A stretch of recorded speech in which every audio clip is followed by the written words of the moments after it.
اسی طرح آپ کے صاحبزادوں سیدنا اسماعیل اور سیدنا اسحاق علیہ السلام کے واقعات ساتھ ساتھ چلتے ہیں۔ اس کی وجہ یہ ہے کہ سیدنا اسماعیل علیہ السلام کی ولادت کے وقت ابراہیم علیہ السلام کی عمر 87 سال تھی، اور سیدنا اسحاق علیہ السلام کی پیدائش کے وقت سیدنا ابراہیم علیہ السلام کی عمر 100 سال تھی، جبکہ سیدنا ابراہیم علیہ السلام کی کل عمر 175 سال ہوئی۔ اس لیے ان کے واقعات ساتھ ساتھ چلتے ہیں۔ ابراہیم علیہ السلام کا قصہ سناتے ہوئے ان حضرات کا ذکر ساتھ ساتھ ضرور آئے گا، تو آئیے شروع کرتے ہیں قصہ ابراہیم علیہ السلام کا۔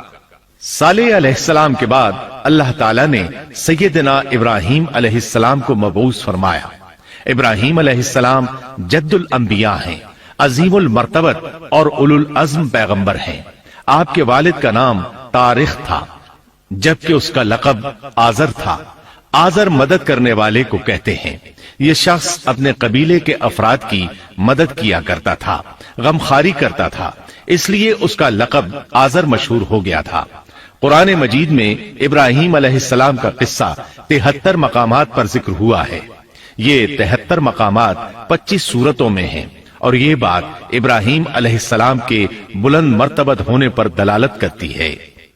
ابراہیم علیہ السلام بھی سام بن نوح علیہ السلام کی نسل سے ہیں۔ آپ کی پیدائش عراق کے مشہور شہر بابل میں ہوئی۔ یہ عراق کے شمال میں واقع تھا اور آج بھی موجود ہے۔ بہت بڑا شہر ہے۔ اس وقت بھی بڑی آبادی پر مشتمل تھا۔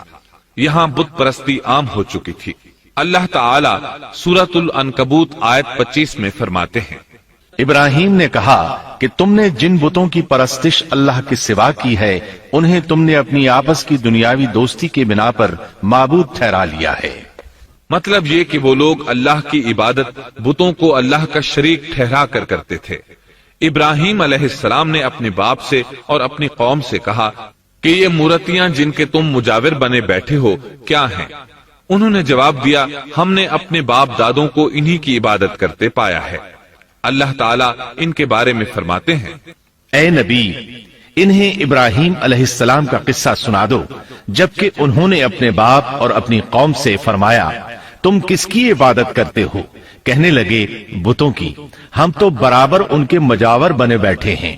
ابراہیم علیہ السلام نے فرمایا، جب تم انہیں پکارتے ہو تو کیا وہ سنتے بھی ہیں یا تمہیں نفع اور نقصان پہنچا سکتے ہیں؟ انہوں نے کہا، یہ ہم کچھ نہیں جانتے، ہم نے تو اپنے باپ دادوں کو اسی طرح کرتے پایا ہے۔ مطلب یہ کہ یہ بت پرستی انہیں ورثے میں ملی تھی۔ وہ جن معبودوں کی عبادت کرتے تھے، نہ وہ ان کی پکار کو سنتے تھے، نہ ہی ان کے نفع و نقصان پر قادر تھے۔ اسی لیے ابراہیم علیہ السلام انہیں جھنجھوڑ رہے تھے، لیکن اندھی تقلید اور بشری عقل کے بیکار ہو جانے نے انہیں یہ سب سوچنے سے عاری کر دیا تھا۔